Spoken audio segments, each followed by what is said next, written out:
కనికరం వల్ల మా ప్రభుత్వ తండ్రి నామం బట్టి మీకు కృతజ్ఞతాస్తుతులు తెలుపుతున్నాం ప్రభువా. ఇప్పుడు వరకు పాటల మూలంలో ఆరాధించారు, మహిమపరచగలిగారు తండ్రి. ఇచ్చిన సమయాన్ని బట్టి కూడా మీకు స్తోత్రాలు తెలియపరుస్తున్నాం.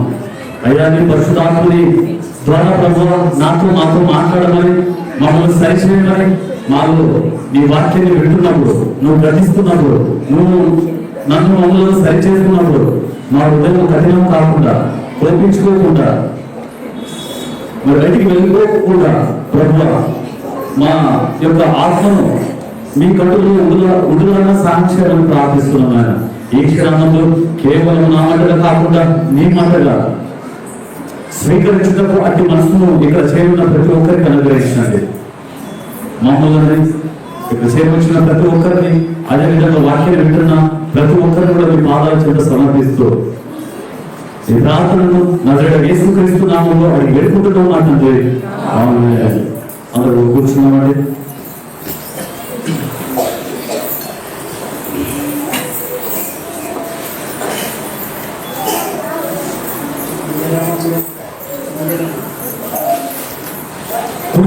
అందరూ కూడా యేసుక్రీస్తున్నాం ఆయన తెలుపుతున్నానండి.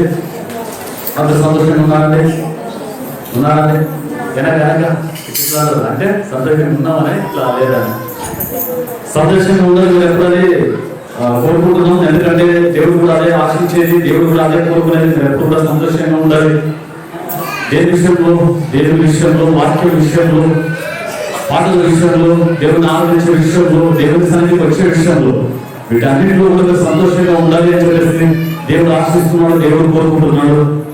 అయితే ఈ రోజు మన అంశం వచ్చేసి రాసుకోండి. అంశం వచ్చేసి ఆధ్యాత్మిక జీవితంలో 3 విషయాల గురించి తెలుసుకోబోతున్నాం. ఎన్ని విషయాలు? 3 విషయాల గురించి మనం తెలుసుకోబోతున్నాం. ఆధ్యాత్మిక జీవితంలో 3 విషయాల గురించి మనం తెలుసుకోబోతున్నాం. ఆల్రెడీ లైవ్ చూస్తున్న వాళ్ళు మీకు తెలిసిపోతుంది, ఎందుకంటే దాని మీద నేను లెక్కించాను 3 విషయాలు ఏమి అని చెప్పేసి. అయితే మీకు తెలియపరుస్తున్నాను 3 విషయాలు ఏంటంటే, మొదటిగా తప్పిపోయిన నాణ్యము. ఏంటి? తప్పిపోయిన నాణ్యము. రెండవది వచ్చేసి తప్పిపోయిన గొర్రె. ఏంటి? తప్పిపోయిన గొర్రె. మూడవది వచ్చేసి తప్పిపోయిన కుమారుడు. ఎవరు? తప్పిపోయిన కుమారుడు. ఈ 3 గురించి తెలుసుకున్నాను రోజు. మొదటిగా తప్పిపోయిన నాణ్యము, తప్పిపోయిన గొర్రె, తప్పిపోయిన కుమారుడు. ఈ 3 విషయాల గురించి తెలుసుకున్నాం. ఈ 3 విషయాల ద్వారా పరిశుద్ధాత్మ దేవుడు ఏమి మాట్లాడతాడో గ్రహించడం. ఒకవేళ మా జీవితంలో, నీ జీవితము, నా జీవితము, మన జీవితం సరిగా లేకపోతే సరి చేసుకుంటాము. ఈరోజు దేవుడు మనలో నీకు ఒక అవకాశం ఇచ్చాడు. ఏ అవకాశం అంటే నిన్ను సరి చేసుకోవడానికి. హల్లెలూయా, హల్లెలూయా.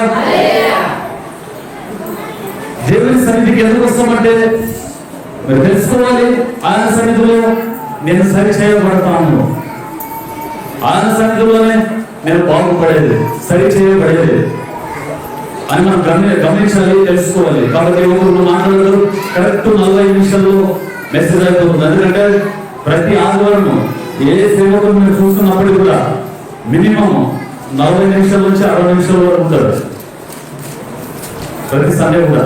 అయితే మనము 40 నిమిషాల్లో దేవుని చిత్తమైతే ముగించుకున్నాము. ఈరోజు చాలా విలువైన మాటలు కాబట్టి శ్రద్ధలు వినాలని ఆశిస్తున్నాను. లూకా సువార్త 15వ అధ్యాయం 8వ వచనాన్ని ఎవరైనా చదువుతారు గట్టిగా? లూకా రాసిన సువార్త 15వ అధ్యాయం 8వ వచనాన్ని ఎవరైనా చదువుతారా? ఏ స్త్రీకైనాను 10 వెండి నాణ్యములు ఉండగా వాటిలో ఒక నాణ్యము పోగొట్టుకుంటే ఆమె దీపము వెలిగించి ఇల్లు ఊడ్చి అది దొరుకు వరకు జాగ్రత్తగా వెతకదా. ఇక్కడ తప్పిపోయిన నాణ్యము మొదటిది ఏంటి? తప్పిపోయిన నాణ్యం ఎందుకు మనం చెప్పాలి? మొదటిది ఏంటి? తప్పిపోయిన నాణ్యము. మరొకసారి గట్టి చదువు. తప్పిపోయిన నాణ్యం గురించి మొదటిగా తెలుసుకున్నాం. అంటే ఇక్కడ ఏం చూస్తున్నామంటే, ఏ స్త్రీకైనాను అమ్మా ఎవరు తెలుసుకున్నారు? ఇక్కడ ఏం చూస్తున్నామంటే మనము ఏ స్త్రీకైనాను 10 వెండి నాణ్యము ఉండగా వాటిలో ఒక నాణ్యము పోగొట్టుకుంటే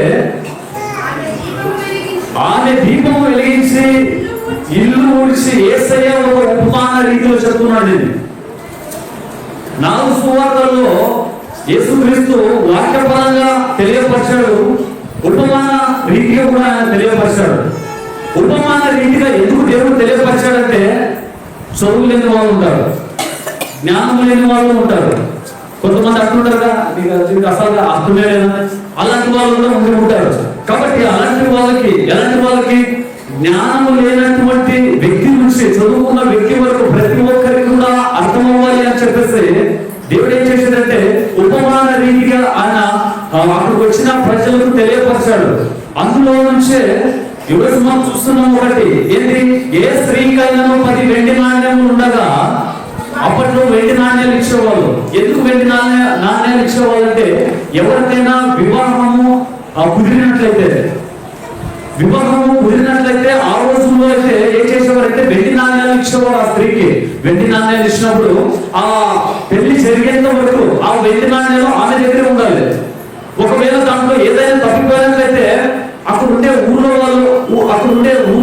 ఉండే మనుషులు, పెద్దలు, శాస్త్రులు లేదా పరిచయాలు, యాత్రికులు వీళ్ళకి తెలిసిపోతుంది ఏమని, దీనికి ఎవరికి ఆ వెండి నాణ్యము ఏ స్త్రీ అయితే పోగొట్టుకుంటుందో ఆ స్త్రీకి విలువ లేదు, విలువ తెలియదు, ఇది సరైన రీతిలో కాపురం చేయదు. ఎందుకని 10 వెండి నాణ్యములు దేనికి సూచనగా ఉంది, 10 వెండి నాణ్యములు దేనికి సాంకేతికంగా ఉంది అంటే, ఒక స్త్రీకి ఇచ్చినప్పుడు ఈమె పెళ్లికి బాధ్యురాలా కాదా అని నిర్ణయించేవాళ్ళు ఆ రోజులో. అందుకే వెండి నాణ్యాలు ఇచ్చేవాళ్ళు. అలా 10 వెండి నాణ్యాలు ఇచ్చినప్పుడు ఆ స్త్రీ ఒకవేళ దాంట్లో ఏదైనా ఒకటి తప్పిపోయినట్లయితే, పడిపోయినట్లయితే, పోగొట్టిపోయినట్లయితే ఖచ్చితంగా దాన్ని వెతికేది. ఎందుకు వెతికేది అంటే, ఎవరైనా వచ్చి నా గురించి తక్కువ మాట్లాడతారేమో, దీనికి పెళ్లి చేసుకునే అర్హత లేదంటారేమో, ఎవరు కూడా పెళ్లి చేసుకోవడానికి నా దగ్గరకు రారేమో అని ఆ భయంతో ఆ స్త్రీ ఏం చేసేదంటే, ఎక్కడైతే తప్పిపోయిందో ఆ వెండి నాణ్యము అక్కడ వెతికేదంట. మరొకసారి చూపుతారా వచ్చిందండి, ఏ స్త్రీకైనా 10 వెండి నాణ్యములు ఉండగా వాటిలో ఒక నాణ్యము పోగొట్టుకుంటే ఆమె దీపము వెలిగించి ఇల్లు ఊడ్చి, అంటే ఆ నాణ్యం ఎక్కడ పోయింది? దీపం వెలిగించింది. ఆ రోజుల్లో కరెంట్ లేవు, మనలో ఉన్నట్లు ఫ్యాన్లు లేవు, అయితే దీపం ఉండేది. అలా దీపం ఉన్నప్పుడు ఆమె ఏం చేసింది, ఆ దీపాన్ని వెలిగించి జాగ్రత్తగా ఆ యొక్క కోణంలో ఆ ఇంట్లో వెతికేది. అలా దీపం పెట్టుకుని వెతికేసరికి నాణ్యం కనిపించలేదు అనుకోండి, ఆ పరిధి తీసుకుని ఊడ్చేది. దాంట్లో ఎక్కడైనా దొరుకుతుందేమో అని చెప్పేసి. అంటే మొదటిగా మనం గమనించాలి, తప్పిపోయిన నాణ్యము. ఎందుకు నాణ్యం తప్పిపోయిందంటే అది నిర్లక్ష్యంగా జీవించింది. అర్థమవుతుందా?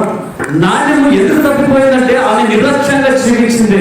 నిర్లక్ష్యంగా ఉన్న చోట ఏమవుతుంది, ఏదైనా పడుతుంది, పోగొట్టుపోతుంది, కలిసిపోతుంది. మన భాషలో కలిసిపోతుందా ఎవరు నిర్లక్ష్యంగా ఉన్నప్పుడు.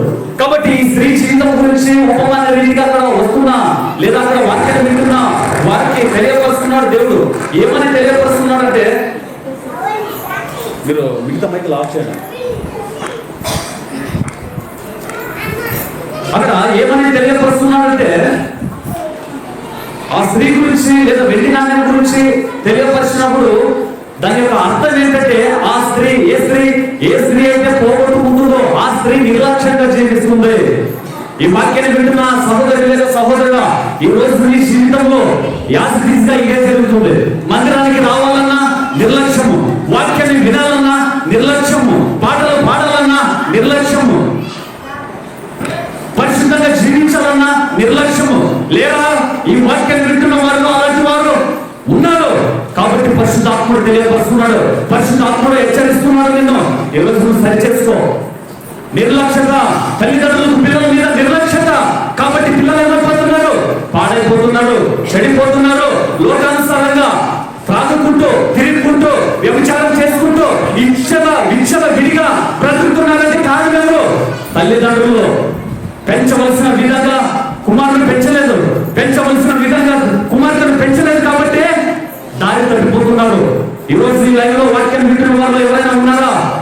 దారి తప్పిపోయిన పిల్లలు, నిర్లక్ష్యంగా జీవిస్తున్న తల్లిదండ్రులు, నిర్లక్ష్యంగా జీవిస్తున్న సంఘ విశ్వాసులు, నిర్లక్ష్యంగా జీవిస్తున్న సంఘ పెద్దలు ఎవరైనా ఉన్నట్లయితే పరిశుద్ధాత్ముడు నీకు మాట్లాడుతున్నాడు. ఈరోజు నీ జీవితాన్ని సరి చేసుకో. నీ హృదయాన్ని గట్టిగా పరచుకోవద్దు. దేవుడు నీతో మాట్లాడుతున్నాడు. నీ హృదయాన్ని సరి చేసుకోవాలి, నీ మనసును సరి చేసుకోవాలి. ఎందుకని నువ్వు నిర్లక్ష్యంగా జీవిస్తున్నావు కాబట్టి, నువ్వు నిర్లక్ష్యత కలిగి నీ కుటుంబాన్ని నడిపిస్తున్నావు కాబట్టి ఆధ్యాత్మికంగా వాళ్ళు ఎదగడం లేదు, ఆధ్యాత్మికంగా పరిశుద్ధంగా వాళ్ళు ఉండడం లేదు, కుదురుగా ఒక చోట ఉండడం లేదు. కారణము నిర్లక్ష్యత. నిర్లక్ష్యత వల్ల సంఘము పాడైపోతుంది, నిర్లక్ష్యత వల్ల ప్రాంతము పాడైపోతుంది, నిర్లక్ష్యత వల్ల దేశము పాడైపోతుంది. ఒకరి నిర్లక్ష్యత వల్ల ఒక స్త్రీ వెండి నాణ్యము ఎందుకు పోగొట్టుకుంది? ఆమె నిర్లక్ష్యత. 10 ఉన్నాయిగా, ఎక్కడికి వెళ్తాయి? ఇంట్లో పెట్టారు కాబట్టి, గూట్లో పెట్టారు కాబట్టి ఇక్కడే ఉంటాయి. నిర్లక్ష్యత. కొన్ని సమయంలో, కొన్ని సందర్భాల్లో చదువు, వాక్యాన్ని చదువు అంటే నిర్లక్ష్యత, తర్వాత చదువుడంలే. ప్రార్థన చేయంటే నిర్లక్ష్యత, తర్వాత చేద్దాంలే. మందిరానికి రా అంటే వచ్చే వారం పోవడంలే, లేకపోతే గురువారం పోవడంలే, లేకపోతే శుక్రవారం పోవడంలే. నిర్లక్ష్యత. ఇలా నిర్లక్ష్యంగా జీవించే వాళ్ళు ఉన్నారు కాబట్టి పరిశుద్ధాత్ముడు తెలియపరుస్తున్నాడు. నువ్వు నిర్లక్ష్యంగా మాత్రమే ఉండదు. నిర్లక్ష్యంగా ఉన్నావు అనుకోండి, నీ బ్రతుకు బస్టాండే. ఒకవేళ నువ్వు నిర్లక్ష్యంగా ఉన్నావు అనుకోండి, ఖచ్చితంగా నీకు అవమానమే. ఒకవేళ నిర్లక్ష్యంగా ఉన్నావు అనుకోండి, ఖచ్చితంగా ఇతరులు చూసి నేను లోకరి స్థితికి నువ్వు దిగజారిపోతావు. ఎప్పుడు? నిర్లక్ష్యంగా. ఈరోజు నేను చూస్తే ఎవరైనా నవ్వుతున్నారా, హేళన చేస్తున్నారా, తక్కువ చేస్తున్నారా? కారణం ఏంటో తెలుసా? నిర్లక్ష్యంగా నువ్వు జీవిస్తున్నావు. జీవించవలసిన విధంగా నువ్వు జీవించడం లేదు, బ్రతకవలసిన విధంగా నువ్వు బ్రతకడం లేదు. నిర్లక్ష్యంగా నువ్వు జీవిస్తున్నావు, నిర్లక్ష్యంగా బ్రతుకుతున్నావు కాబట్టి నీ జీవితంలో నిర్లక్ష్యత ఉండకూడదు. వెళ్ళి కాలేజీకి వెళ్ళి చదువుకో, నిర్లక్ష్యత. అక్కడికి వెళ్ళిన తర్వాత సినిమాకు వెళ్ళడం. స్కూల్కి వెళ్ళి చదువుకో, నిర్లక్ష్యత. స్కూల్లో వెళ్ళిన తర్వాత ఆ యొక్క టీచరు ఏ యొక్క పాఠాన్ని చెప్తాడు అది శ్రద్ధగా రాసుకుంటామా? దాంట్లో కూడా నిర్లక్ష్యత. ఎందుకు వాడు సరిగ్గా చదవడం లేదు? ఎందుకు? ఇప్పుడు పిల్లలందరూ చూసినట్లయితే 8వ తరగతి అయినా, 9వ తరగతి అయినా, 10వ తరగతి అయినా, ఫస్ట్ ఇయర్ అయినా, డిగ్రీ అయినప్పటికీ కూడా ఒక్కొక్కరికి ఇంగ్లీష్ కూడా రాదు చూడడానికి. ఏమైనా లెక్కలు వేసారనుకోండి, ఆ లెక్కలు చెప్పడానికి కూడా రాదు. కారణం నిర్లక్ష్యత. ఏ విషయంలో నిర్లక్ష్యత? చదువుకునే విషయంలో నిర్లక్ష్యత. ఎందుకు 10th పాస్ అయ్యలేకపోతున్నాడు? నిర్లక్ష్యత వల్ల చదువుడు కాబట్టి వాళ్ళు ఫెయిల్ అయిపోతున్నాడు. ఎన్నిసార్లు ఎగ్జామ్ కడుకున్నా పాస్ కావడం లేదు. ఉన్నారా ఈ రోజు ఈ వాక్యాన్ని వింటున్న వాళ్ళు? నీ ఇంట్లో వాళ్ళు కష్టపడి చదివిస్తున్నారు, అయినప్పటికీ కూడా నువ్వు పాస్ కావడం లేదు. ఏదో వాళ్ళని ఉద్ధరిస్తామని, వాళ్ళని బాగా చూసుకుంటామని చెప్పేసి మాలాగా గొడ్డి చాకరీ చేయకూడదు, గొడ్డు పని మీరు చేయకూడదు, మీరు సంతోషంగా ఉండాలి, సుఖంగా ఉండాలని చదివించినప్పటికీ తల్లిదండ్రులు చదవాలి అని దుర్మార్గపు పిల్లలు ఉన్నారా? జాగ్రత్త. అది నీకు మంచిది కాదు. దేవుని వాక్యంలో రాకపోతే నీ తల్లిని, నీ తండ్రిని కష్టపెట్టదు. శాపంలో నువ్వు మునిగిపోతావు, భూమి మీద లేకుండా పోతావు అని వాక్యంలో రాకూడదు. ఈరోజు తల్లిదండ్రులు చదివించినప్పటికీ కూడా చదువుకోలేని పిల్లలు నిర్లక్ష్యత వల్ల వాళ్ళు చదువుకోలేకపోతున్నారు. నిర్లక్ష్యత వల్ల పై తరగతులకు వాళ్ళు వెళ్ళలేకపోతున్నారు. పైన మాట్లాడుకుంటూ వెళ్తున్నారు స్కూల్ అని చెప్పేసి, కాలేజ్ అని చెప్పేసి. అయితే అక్కడ శ్రద్ధగా వింటున్నారా? ఆ యొక్క లెక్చరర్ లేదు టీచర్ చెప్పే లెక్చర్ ఆ యొక్క పాఠాన్ని శ్రద్ధగా వింటున్నారా, రాసుకుంటున్నారా? ఎప్పట్లో ఒక 10 సంవత్సరాల క్రిందట ఎన్ని కోర్సులు, ఎన్ని సబ్జెక్టులు ఉంటే అన్ని కోర్సులు ఉండే, ఎక్స్ట్రా కోర్సులు కూడా ఉండేవి. ఎందుకని నువ్వు ఒకవేళ ఏదైనా హోంవర్క్ ఇచ్చినట్లయితే, ఏదైనా చేసినట్లయితే ప్రాక్టికల్, ఆ యొక్క ప్రాక్టికల్ కొరకు ఒక కోర్సు పెట్టుకున్న వాళ్ళు, హ్యాండ్ రైటింగ్ బాగా పడాలని చెప్పేసి ఒక కోర్సు పెట్టుకున్న వాళ్ళు. ఇప్పుడు అలాంటి వాళ్ళు ఉన్నారా? అలాంటి వాళ్ళు కనిపిస్తున్నారు మనకు? ఒకసారి ఆలోచించండి. ఏమైపోతుంది సమాజం, ఏమైపోతుంది మనుషులు, ఎత్తుపోతున్నారు ఈ యొక్క మనుషుల యొక్క మనసు. నిర్లక్ష్యము. ఆ స్త్రీ నాణ్యాన్ని పోగొట్టడానికి కారణం ఏంటి? నిర్లక్ష్యత.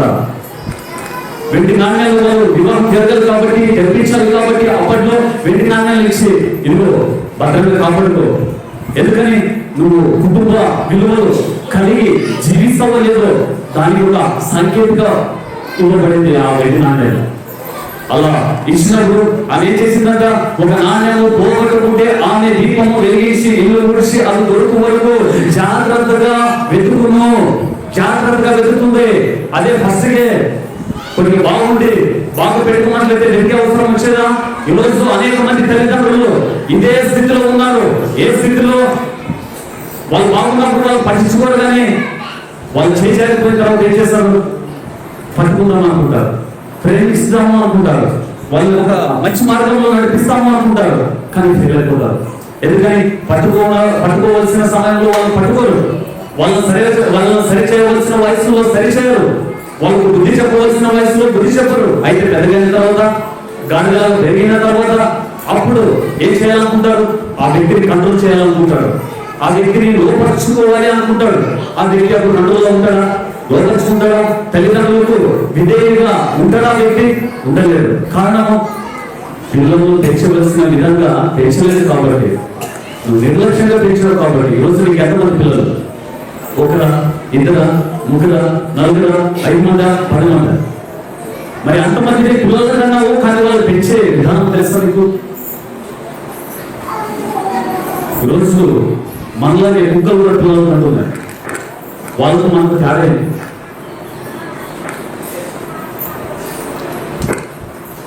ఈరోజు పశువులు కూడా పిల్లలు కంటున్నాయి, వాళ్ళకు మనకు తేడా ఏంటి? వాక్యంలో రాజు లేదా? పక్షుల కంటేనో, పశువుల కంటేనో, కుక్క కంటేనో, నక్క కంటేనో శ్రేష్టమైన వ్యక్తిని వాక్యంలో రాజుంది.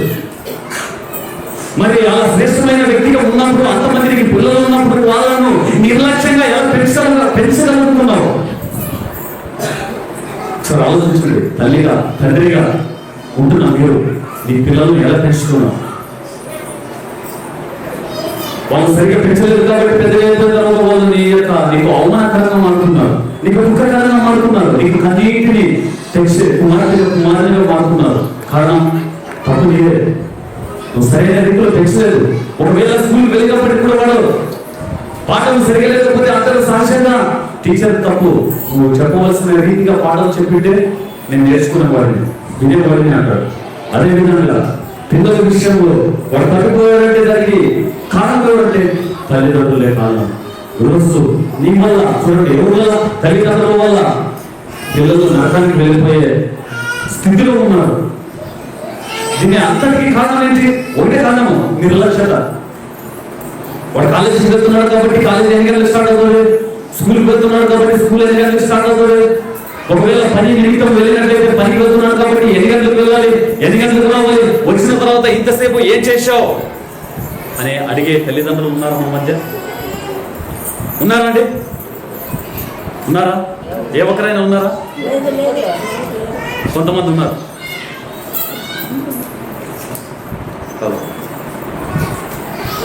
కొంతమంది ఉన్నారు. అయితే అందరూ లేరు. ఎవరు అందరూ లేరు అంటే, ఇప్పుడు నలుగురు లేదా ముగ్గురు లేదా 2 కుమారులు లేదా కుమార్తెలు ఉన్నప్పుడు ఆ వ్యక్తిలో అడగలేరు. ఎందుకని? సమయం ఉండదు ఆ వ్యక్తికి. ఏముండదు? సమయం ఉండదు, అడిగే సమయం ఉండదు కాబట్టి అడగడు కూడా. అయితే అదే ఒకరే ఉన్నారు అనుకోండి, ప్రేమగా పెంచుకుంటారు కాబట్టి, ఎన్ని తప్పులు చేసినప్పటికీ ఏమి చేసినప్పటికీ కూడా ఆ వ్యక్తిని ప్రేమిస్తారు కాబట్టి సరిచేసి అంతంత మాత్రానే సరైన రీతిలో సరైన మార్గంలో వాళ్ళని పెట్టరు. ఎందుకని? నిర్లక్ష్యత వల్ల. ఈరోజు దేవుడు నీకు ఇచ్చింది బహుమానం అని చెప్పేసి వాక్యంలో రాయబడి ఉంది. గర్భఫలము ఆయన ఇచ్చు బహుమానము. అయితే ఆ బహుమానాన్ని నువ్వు సరైన రీతిలో ఉపయోగించుకోవాలి, వాడుకోవాలి. ఆ బహుమానాన్ని నువ్వు సరైన రీతిలో ఉపయోగించుకోలేదనుకో, సరైన రీతిలో నువ్వు వాడుకోలేదనుకోండి, అది చాలా కష్టం, అది చాలా ప్రమాదం. అది ఈరోజు ఒకవేళ మనలో ఎవరైనా ఉన్నట్లయితే నిర్లక్ష్యంగా పిల్లలను పెంచే విషయంలో, వాళ్ళని పోషించే విషయంలో, వాళ్ళ యొక్క మంచి చెడ్డలను చూసుకునే విషయంలో నిర్లక్ష్యంగా ఏ తల్లైనా ఉన్నట్లయితే, ఏ తండ్రి అయినా ఉన్నట్లయితే, ప్రభు పేరిట మనవి చేస్తున్నా, మీ యొక్క జీవితాలను, కుటుంబాలను మీరు సరి చేసుకోవాల్సిందిగా ప్రభు పేరిట మనవి చేస్తున్నా. నిర్లక్ష్యత వల్ల కాపురాలు కూలిపోతాయి, నిర్లక్ష్యత వల్ల కుటుంబము విచ్ఛిన్నమైపోతుంది, నిర్లక్ష్యత వల్ల ఆత్మీయత దెబ్బతింటుంది, నిర్లక్ష్యత వల్ల పరిశుద్ధంగా జీవించలేకపోతారు, నిర్లక్ష్యత వల్ల మనము చాలా కోల్పోతాం అనే విషయాన్ని ఏ ఒక్కరు కూడా మర్చిపోవద్దు. ఆ వెండి నాణ్యము ఆ స్త్రీకి ఇచ్చినప్పుడు ఆ స్త్రీకి వెండి నాణ్యం ఇచ్చినప్పుడు అది పోగొట్టుకుంది. అలా పోగొట్టుకున్న తర్వాత ఆమె దీపము వెలిగించి ఇల్లు ఊడ్చి అది దొరుకు వరకు జాగ్రత్త లేదు. నాణ్యం ఉన్నప్పుడు జాగ్రత్త లేదు, కుమారుడు చేతిలో ఉన్నప్పుడు జాగ్రత్త లేదు. కుమారుడు పోయిన తర్వాత జాగ్రత్త తల్లిదండ్రులకు అప్పుడు వస్తుంది బుద్ధి. కాబట్టి జాగ్రత్త. ఏ జాగ్రత్త? నిర్లక్ష్యంలో మనం జాగ్రత్తగా ఉండాలి అని చెప్పేసి వాక్యం సెలవిస్తుంది. ఒకవేళ పంట విషయంలో మీరు పంట వేశారుగా, ఆ పంట విషయంలో నిర్లక్ష్యంగా చేశారనుకోండి, అది ఏమైపోతుంది? ఆ పురుగు లేకుంటే వేరే ఏదో ఒక రోగం వస్తుంది అనుకోండి ఆ చెట్టుకి. మిరపకో లేదా పత్తికో లేదా వేరుశనగకో వరికో ఇలా మీరు పంటలు వేసినప్పుడు దానికి వేరే రోగాలు వచ్చినప్పుడు మీరు ఏం చేస్తారండి? మందు కొడతారు. అలా మందు కొట్టి దాన్ని ఏం చేస్తారు? ఆ రోగాన్ని అక్కడికి చంపేస్తారు, ఆపివేస్తారు. అయితే ఒకవేళ మందు కొట్టుకున్నట్లు ఉన్నట్లయితే ఏమైపోతుంది? పంట ఏమైపోతుంది? నాశనం అయిపోతుంది. అదేవిధంగా కుమారుడు లేదా కుమార్తె సరిగా నువ్వు పెంచకపోతే వాళ్ళు కూడా ఏమైపోతారంటే నాశనం అయిపోతారు. ఇది వాస్తవం. ఇది సత్యము. కాబట్టి తల్లిదండ్రులు పిల్లల పట్ల శ్రద్ధ కలిగి ఉండండి, శ్రద్ధ కలిగి వాళ్ళని పెంచండి, శ్రద్ధ కలిగి వాళ్ళని మందిరానికి నడిపించండి. ఎక్కడ నడిపించాలి? మందిరానికి నడిపించాలి. ఈరోజు మీరు తల్లిగా వచ్చారు, తండ్రిగా వచ్చారు, ఈ పిల్లలు కాలేదు. వాస్తవం. మీరు తల్లిగా వచ్చారు, తండ్రిగా వచ్చారు, అయితే మీ పిల్లలు రాలేదు. కారణము నీ చేతుల్లో లేదని అర్థమవుతుంది. నీ కందులో లేదని అర్థమవుతుంది. ఆ వ్యక్తి లేదు, ఆమె లేదు అని అర్థమవుతుంది. అయితే దేవుని వాక్యం చదివిస్తుంది. ఏమని చదివిస్తుందంటే, నువ్వు నీ ఇంటి వారు మొత్తం దేవుని మందిరానికి వెళ్ళి ఆరాధించండి. ఇది ఆజ్ఞ మనకు. నీ కుటుంబంలో ఎంతమంది ఉన్నారో అందరూ వెళ్ళి దేవుని ఆరాధించండి. ఎంతసేపు ఆరాధిస్తామండి? ఒక రోజుల్లో ఆరాధిస్తారా? లేదు కదా. కేవలం 3 hours 3 గంటలు మాత్రమే దేవుని ఆరాధిస్తారు. ఒకవేళ ఒక 10 నిమిషాలు వాక్యం అయితే ఎక్కువ చెప్పాలనుకోండి, నెక్స్ట్ వారం రాదు. ఎందుకంటే వాక్యం ఎక్కువ చెప్తారు, టైం ఎక్కువ. అయితే మనం గమనించాలి. ఏమని? దేవుడు నా ఇంటి వారు, మేము దేవుని ఆరాధించడానికి వెళ్ళాలి. నువ్వు నీ పిల్లలను ఇంట్లో నిర్లక్ష్యంగా పెంచినట్లయితే దేవుని సన్నిధిలో దేవుడు సరైన రీతిలో పెంచుతాడు.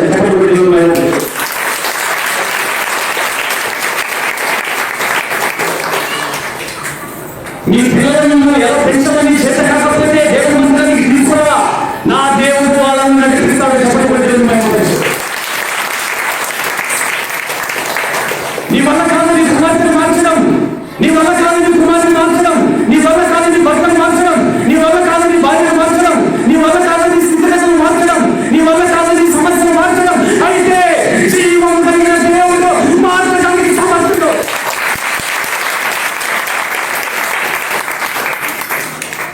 నిర్లక్ష్యత అవుతున్నాడు.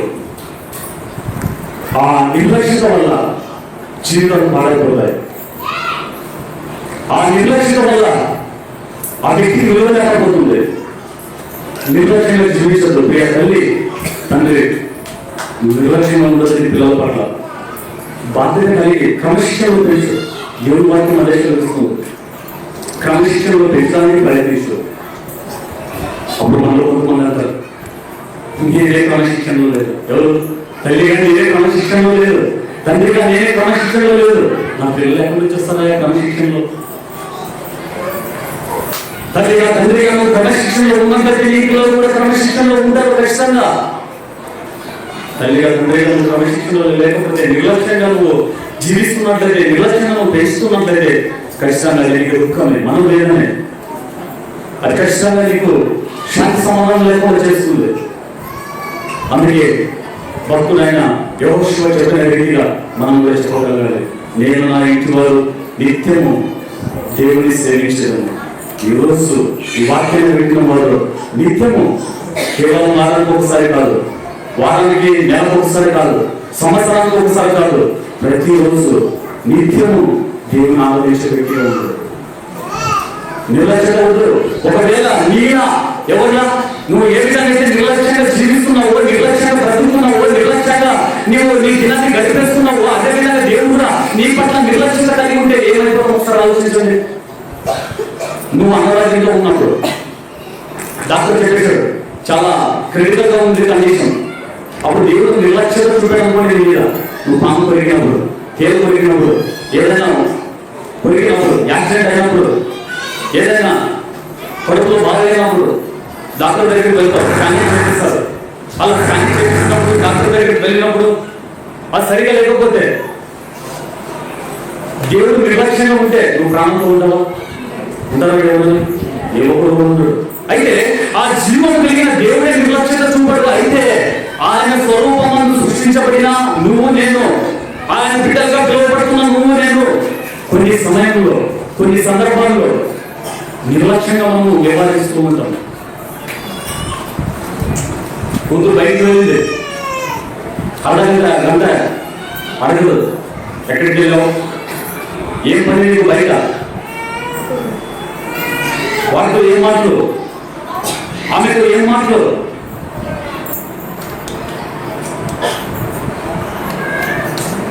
వాళ్ళతో మాట అవసరమా? గంటల సేపు నువ్వు ఇలా బయట తిరగడం అవసరమా అని తల్లిదండ్రులుగా మీరు నిలదీసినట్లయితే ఆ రోజే ఆ కుటుంబం చెక్కబడుతుంది. అలా నిలదీయలేదనుకోండి, అలా అడగలేదనుకోండి, వాళ్ళు నిర్లక్ష్యంగా జీవిస్తున్నారు. ఈ వాక్యాన్ని వింటూ వాళ్ళు ఎవరైనా నిర్లక్ష్యంగా జీవించే వాళ్ళు ఉన్నట్లయితే ఈ రోజు నిర్లక్ష్యంగా జీవించు అని పరిశుద్ధాత్మను మొదటిగా మనం తెలియపరుస్తున్నాడు. కాబట్టి ఏ స్త్రీ కన్యకు 10 వెండి నాణ్యములు ఉండగా వాటిలో ఒక నాణ్యము పొరగట్టుకుంటే ఆమె దీపము వెలిగించి ఇల్లు ముడిచి అది దొరుకు వైపు జాగ్రత్తగా వెతకదా, అది దొరికినప్పుడు తన చెలికత్తలను పొరుగు వారిని పిలిచి నాతో కూడా సంభాషించుడి, నేను పొరగట్టుకున్న నాణ్యము దొరికిందని వారితో చెప్పారు కదా. అక్కడ కింద కూడా ఎక్స్ప్లెయిన్ చేస్తున్నాడు ఏమని, ఆ నాణ్యం దొరికిన తర్వాత అక్కడ ఉండే స్నేహితులను లేదా అక్కడ ఉండే వారిని అందరూ కూడా పిలిచి నాతో కూడా మీరు సంతోషించండి.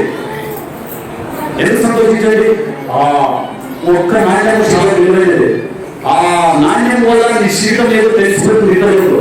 కాబట్టి ఒకే ఒక్క నాణ్యాన్ని ఆమె పోగొట్టుకుంటే ఆమె విలువ లేదు. ఆ రోజుల్లో ఆమె విలువ లేదు కాబట్టి ఆ నాణ్యం మరలా వెతికి దొరికింది కాబట్టి పడుకోలేము. 10 నాణ్యాల వెండి నాణ్యాలు అయిపోయినాయి ఆమె చేతిలో. అయితే మన కుటుంబంలో ఒక వ్యక్తి తప్పిపోతున్నాడు. ఆ నాణ్యం ఏ విధంగా తప్పిపోయిందో ఒక్క తప్పిపోతున్నాడు. ఎవరు? తాగేవాడా, తిరిగేవాడా, పాపం చేసేవాడా, వ్యభిచారం చేసేవాడా, దేవుడంటే భయం భక్తి లేకుండా జీవించేవాడా, దేవుని మందిరానికి వెళ్ళనివాడా, ప్రార్థన చేయనివాడా, వాక్యాన్ని చదవనివాడా, సంఘంలో కనిపించని వాడా. ఈ 9 ఎవరు మన యొక్క కుటుంబంలో ఉన్నాయేమో. ఆ నాణ్యం ఏ విధంగా 10 వెండి నాణ్యంలో ఒక నాణ్యం తప్పిపోయిందో అదే విధంగా తప్పిపోయిన వ్యక్తులు మన మధ్య ఉన్నారేమో, మన సంఘంలో ఉన్నారేమో, మన కుటుంబంలో ఉన్నారేమో, మన స్నేహితుల మధ్య ఉన్నారేమో, మన బంధువులో ఉన్నారేమో, మనకి తెలిసిన వ్యక్తులు ఎవరైనా ఉన్నారేమో. ఒక్క నాణ్యం తప్పిపోయిందిగా ఆ విధంగా ఎవరైనా తప్పిపోయిన వ్యక్తి ఒకరు ఉన్నారేమో. అలా ఉన్నట్లయితే నువ్వు శ్రద్ధగా వెతికినట్లయితే ఎక్కడ వెతకాలి? దేవుని సన్నిధిలోనే వెతకాలి. అలా శ్రద్ధగా వెతికినట్లయితే ఆ వెతికే గుర్తు దేనికి సాదృశ్యంగా ఉందంటే నిర్లక్ష్యత కాదు, బాధ్యత కలిగి ఉండడానికి సాదృశ్యంగా ఉంది. అప్పుడు ఆ వెండి నాణ్యం ఏ విధంగా అయితే దొరికిందో అదే విధంగా మీ ఇంట్లో తప్పిపోయిన వ్యక్తులు ఎవరైనా ఉన్నట్లయితే, తప్పిపోయిన వాళ్ళు ఎవరైనా ఉన్నట్లయితే అలాంటి వ్యక్తులు, అలాంటి మనుషులు వీళ్ళంటే మనం ఏం చేయకూడదాం అంటే మళ్ళీ చేసుకోకూడదాం. ఆ 10 నాణ్యం వెండి నాణ్యంలో ఒక నాణ్యం తప్పిపోయింది, 9 మాత్రమే మిగిలాయి. ఆ వెండి నాణ్యం దొరికిందేమో 10 అయిపోయింది మళ్ళీ. అదేవిధంగా మీరు నిర్లక్ష్యత లేకున్నప్పుడు, నిర్లక్ష్యంగా జీవించినప్పుడు, నిర్లక్ష్యంగా నువ్వు బ్రతకనప్పుడు ఖచ్చితంగా దేవుడు ఏం చేస్తాడంటే ఒక కార్యాన్ని జరిగిస్తాడు. అలా దేవుడు నీ జీవితంలో కార్యాన్ని జరిగించాలంటే నువ్వేం చేయాలంటే నిర్లక్ష్యంగా బ్రతకకూడదు, నిర్లక్ష్యంగా ఉండకూడదు. ఎవరైనా కాలంలో ఉంటున్న సహోదరి లేదా సహోదరుడు నువ్వు నువ్వు నిర్లక్ష్యంగా నువ్వు జీవించకుండా చేసి దేవుడు కోరుకుంటున్నాడు. నువ్వు పరిశుద్ధంగా ఉండాలి, పవిత్రంగా ఉండాలని దేవుడు కోరుకుంటున్నాడు. కాబట్టి మొదటిగా తప్పిపోయిన నాణ్యము, రెండవదిగా తప్పిపోయిన గొర్రె. మత్తయి రాసిన సువార్త 18వ అధ్యాయం, మత్తయి రాసిన సువార్త 18వ అధ్యాయం మత్తయి రాసిన సువార్త 18వ అధ్యాయం 11 చూద్దాం. 11-12 చదువున్నాం.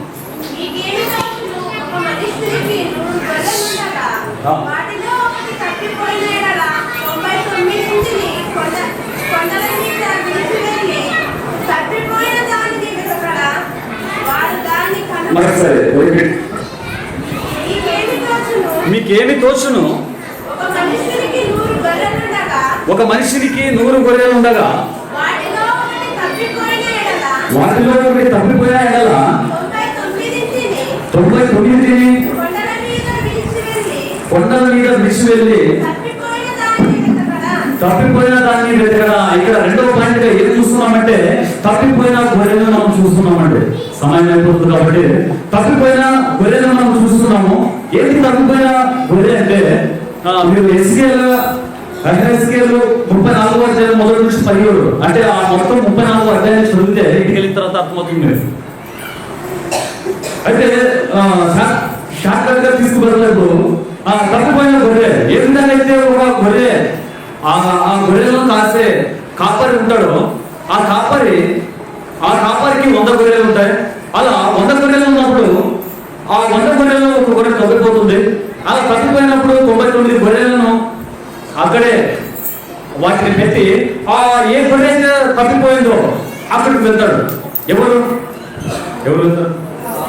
కాపరి వెళ్తాడు.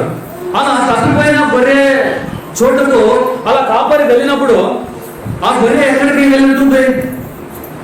ఒక చోటు ఉంటుంది. గొర్రె ఒక చోటు ఉంటుందండి. గొర్రె అనేది ఒక చోటు ఉండదు. అది ఎక్కడికి వెళ్తుంది, ఏ స్థలంలో ఉంటుంది, ఎంతసేపు ఉంటుంది, ఎవరు కూడా తెలియదు. అలా ఆ గొర్రె తప్పిపోయినప్పుడు ఆ గొర్రె గురించి ఇక్కడ ఉపమాన రీతిలో మనం చూస్తున్నాము.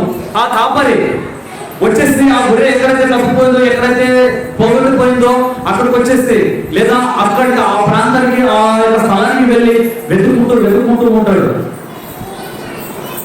అంటే ఇది ఏ విధంగా ఉందంటే ఈ గొర్రె అనేది విశ్వాసంకు సూచనగా ఉంది, కాపరి అనేది దేవునికి సూచనగా ఉంది.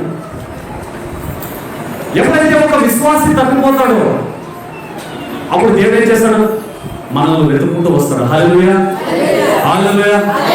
ఈరోజు మనము తప్పిపోయిన విశ్వాసిగా ఉన్నట్లయితే, దేవునికి మాట ఇచ్చి మాట తప్పిన వ్యక్తిగా ఉన్నట్లయితే దేవుని సన్నిధిలో చాలా నిర్ణయాలు తీసుకుని ఉంటాము. నువ్వు ఎన్ని నిర్ణయాలు తీసుకున్నప్పటికీ అలా తీసుకున్న నిర్ణయం ప్రకారం నువ్వు జీవించలేదు, అలా నువ్వు బ్రతకలేదు. అయితే తప్పిపోతున్నాం. ఈ గొర్రె వల్లే ఏదో ఒక దాంట్లో తప్పిపోతున్నాం. అయితే నీకు మాత్రం బాగా తెలుసు ఏ విషయంలో నేను తప్పిపోతున్నాను. తాగే విషయంలో తప్పిపోతున్నానా, తిరిగే విషయంలో తప్పిపోతున్నానా, సినిమా చూసే విషయంలో తప్పిపోతున్నానా, సీరియల్ చూసే విషయంలో తప్పిపోతున్నానా, లేదా ఎవరి దగ్గరైనా పోట్లాడే విషయంలో తప్పిపోతున్నానా, మాటల విషయంలో తప్పిపోతున్నానా, పరిశుద్ధత విషయంలో తప్పిపోతున్నానా, ఆలోచన విషయంలో తప్పిపోతున్నానా, చూపు విషయంలో తప్పిపోతున్నానా, ప్రవర్తన విషయంలో తప్పిపోతున్నానా, ఏ విషయంలో తప్పిపోతున్నావు అది నీకే మాత్రమే బాగా తెలుసుకుంటుంది. ఆ గొర్రె తప్పిపోయింది. ఎందుకు గొర్రె తప్పిపోయింది? ఎవరో చెప్పాలా? 100 గొర్రెల్లో ఒక గొర్రె తప్పిపోయింది. ఎందుకు తప్పిపోయింది? దానికి ఇబ్బంది అనిపించింది, దానికి కష్టం అనిపించింది. ఏంటి ఇబ్బంది, ఏంటి కష్టము అంటే ఆ 99 గొర్రెలు కూడా సరైన రీతిలో ఉన్నాయి. ఏ విధంగా కాపరి చెప్పుతున్నాడో అదే విధంగా వింటున్నాయి, అక్కడే నేస్తున్నాయి, అక్కడే నీళ్ళు తాగుతున్నాయి, అక్కడే పండుకుంటున్నాయి, అక్కడే లేస్తున్నాయి, అన్ని అక్కడే చేస్తున్నాయి. అయితే ఒక గొర్రె మాత్రమే సంఘ కాపరికి ఆ కాపరి చెప్పినట్టుగా వినలేదు. ఈరోజు వాక్యాన్ని వింటున్న వాళ్ళు అనేక మందిగా మనం ఇక్కడ కూర్చొని వాక్యాన్ని వింటున్నాం. అయితే ఇలా ఎలా 99 మంది మీరు వాక్యాన్ని కరెక్ట్గా వింటారు. అయితే ఎవరో ఉన్నామంటే ఆ ఒక్కడు ఈ వ్యక్తి తగ్గిపోతాడు. ఎందుకని ఆ దేవుడి మందిరానికి వెళ్ళినప్పుడు వాక్యం ద్వారా దేవుడు నాతో మాట్లాడినప్పుడు నాకు గుర్తుంటున్నాడు. కాబట్టి ఈసారి ఈ సంఘంలో నేను ఉండకూడదు, ఈ మండలంలో నేను ఉండకూడదు, నేను బయట రాదు అని తప్పిపోతున్నారు. ఎవరు తప్పిపోతున్నారు? ఒక సంఘ విశ్వాసి. ఈ మంద ఏమన్నా మనం కూర్చున్నాము ఒక సంఘంగా, ఈ సంఘంలో గొర్రె ఏ విధంగా అయితే తప్పిపోయిందో అదే విధంగా కొన్ని సమయంలో ఏమైనా సమయం వచ్చినప్పుడు, పాపం చేసే సమయం వచ్చింది అనుకోండి, ఆ సన్నివేశం వచ్చింది అనుకోండి, తప్పిపోతాం. ఏమైనా బుద్ధి మాటలు ఆ సన్నివేశం వచ్చింది అనుకోండి, తప్పిపోతాం. ఏదైనా మనకు ఇష్టమైనది, మనకు కావాల్సింది, మనం కోరుకున్నది, మనం దాన్ని పొందుకోవాలని చెప్పేసి ఏం చేస్తాం, తప్పిపోతాం. అయితే ఆ 99 గొర్రెలు కరెక్ట్గానే ఉన్నాయి, అయితే ఒక గొర్రె తప్పిపోయింది.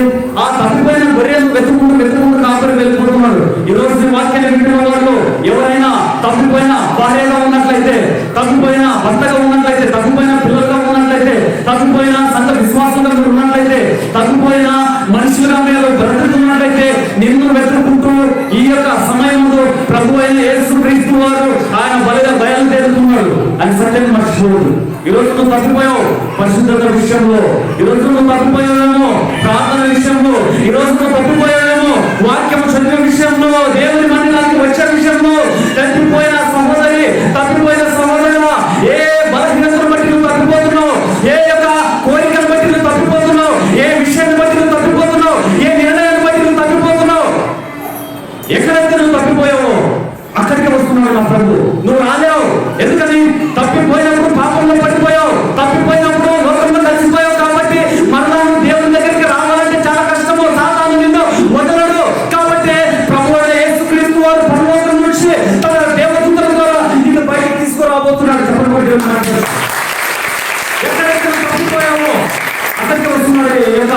ఆ రోజున దేవుడు పరిశుద్ధాత్ముని ద్వారా అక్కడికి వస్తున్నాడు. మరలా నిన్ను మందలోకి చేర్చాలి. త్రాగే వ్యక్తిగా ఉన్నావు, తిరిగే వ్యక్తిగా ఉన్నావు, విచారం చేసే వ్యక్తిగా ఉన్నావు, పనికి మారిన పనులు చేసే వ్యక్తిగా ఉన్నావు. కాబట్టి నువ్వు తప్పిపోయావు. కాబట్టి మరలా నేను చేర్చాలంటే మనుషుల వల్ల కాదు. ఒక వ్యక్తిని మందిరానికి చేర్చాలంటే మనుషుల వల్ల కాదు, కానీ జీవం కలిగిన దేవుడు మందిరానికి చేర్చాలని చెప్పకూడదు.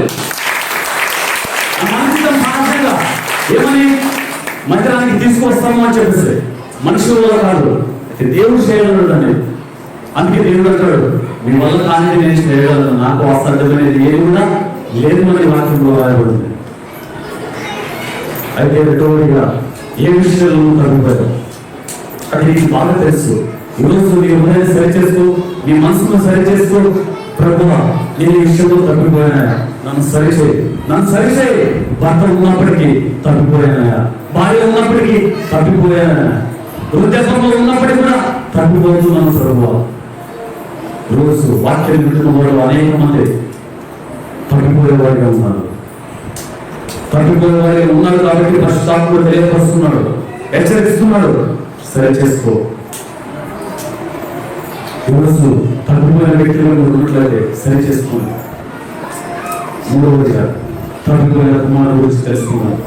మొదటిగా తప్పిపోయిన నాణ్యము, రెండవదిగా తప్పిపోయిన గొర్రె, మూడవదిగా తప్పిపోయిన కుమారుడు. దాని గురించి తెలుసుకుందాం. లూకా రాసిన సువార్త 17వ అధ్యాయం 12వ వచనం. తొందరగా లూకా రాసిన సువార్త 15 వచనం. మరియు ఆయన ఒక మనిషికి ఇద్దరు కుమారులు, వాళ్ళు చిన్నవాడు తండ్రి ఆస్తిలో నా గురుసు బాధమని తన తండ్రిని అడగగా అతడు వారికి తన ఆస్తిని పంచిపెట్టడం. చాలండి. ఇక్కడ తప్పిపోయిన కుమారుడు గురించి మనకు అందరూ తెలిసి ఉంటుంది. అయితే తప్పిపోయిన కుమారుడు కొన్ని విషయాలు మనం తెలుసుకున్నాం ఈ రోజు.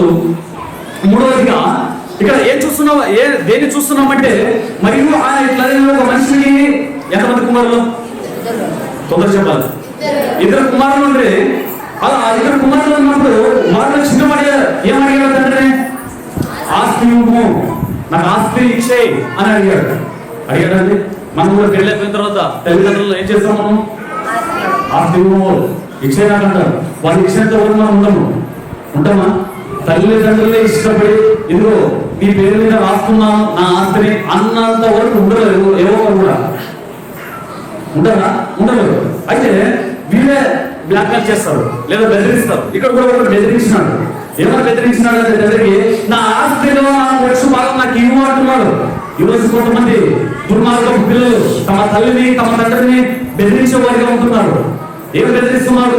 నేను కాలేజీకి వెళ్తే ఖచ్చితంగా అది దానికి చదువు లేదు అందరూ తల్లిదండ్రులు తెలుసుకుంటుంది. నువ్వు పనికి వెళ్ళి కదా చదువు పనికిరావు అన్నప్పుడు బెదిరిస్తాడు.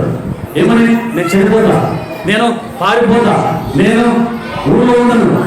ఏం చేస్తుంటారు కొంతమంది? బెదిరిస్తూ ఉంటారు. ఎవరు? సాతాను మనుషులు, సాతాను సంబంధులు. కాబట్టి ఒక మనిషికి ఇద్దరు కుమారులు ఉన్నప్పుడు చిన్నవాడు తండ్రి దగ్గరకు వచ్చి ఆస్తినేమో బెదిరిస్తున్నాడు. ఈరోజు వాక్యం వింటున్న యవ్వనస్తులు ఎవరైనా మన మధ్య ఉన్నట్లయితే బెదిరించేవారు తల్లిని బట్టి లేదా తండ్రిని బట్టి, సహోదరుని బట్టి, సహోదరుని బట్టి, కాపాడుని బట్టి, పెద్దలను బట్టి బెదిరించే వ్యక్తులు ఎవరైనా ఉన్నట్లయితే అది నీ బుద్ధి సరైనది కాదు. అది నువ్వు గమనించాలి, అది నువ్వు తెలుసుకోవాలి. కాబట్టి ఇక్కడ చిన్న కుమారుడు బెదిరిస్తున్నాడు తండ్రి, నా ఆస్తి నాకు ఇచ్చేయి, నేనే ఉంటా, నేను ఒంటరిగా ఉంటా, నేను సంతోషించాలి, ఎంజాయ్ చేయాలి. ఏ విషయంలో? లోక విషయంలో. ఈరోజు కాబట్టి ఇలాంటి వాళ్ళు ఉండి ఉంటారు మన యొక్క కుటుంబంలో. ఎలాంటి వారు? తండ్రి క్రమశిక్షణగా ఉండాలి అనుకున్నాడు, క్రమశిక్షణగా పెంచాలి అనుకున్నాడు, మంచి మార్గంలో వాళ్ళని నడిపించాలి అనుకున్నాడు, మంచిగా పెళ్లి చేయాలి అనుకున్నాడు, మంచిగా వాళ్ళకు ఒక కుటుంబాన్ని ఏర్పరిచి వాళ్ళకు ఒక జీవితాన్ని ఇవ్వాలి అనుకున్నాడు. అయినప్పటికీ కూడా కుమారుడు సరైన రీతిలో లేడు. ఈరోజు వాక్యాన్ని వింటున్న వారు ఎవరైనా ఉన్నట్లయితే మనం సరి చేసుకున్నాం. తల్లిదండ్రులు చాలా ఇష్టపడి ఆశ కలిగి వాళ్ళను చదివించి పెంచి పోషించిన తర్వాత బాగా వివాహం ఘనంగా జరపాలి అని ఆశిస్తారు. అయితే వాళ్ళ ఆశలను కూడా అడిగే ఆశలు అయిపోతాయి. ఎవరిని బట్టి? పిల్లలను బట్టి. కాబట్టి ఇక్కడ ఒక మనిషికి ఇద్దరు కుమారులు అంటే వారు వచ్చిన వాడు తండ్రి ఆస్తిలో నాకు వచ్చి భాగంలో ఇవ్వమని తండ్రిని అడగగా బెదిరిస్తాడు. కాబట్టి అడిగాడు. కాబట్టి అలా అడిగినప్పుడు ఏం చేశాడు? తండ్రి ఇచ్చేశాడు. తీసుకో, ఆస్తిగానికి కావాల్సింది తీసుకో. కొంతమంది ప్రేమించిన వాళ్ళు ఉంటారు.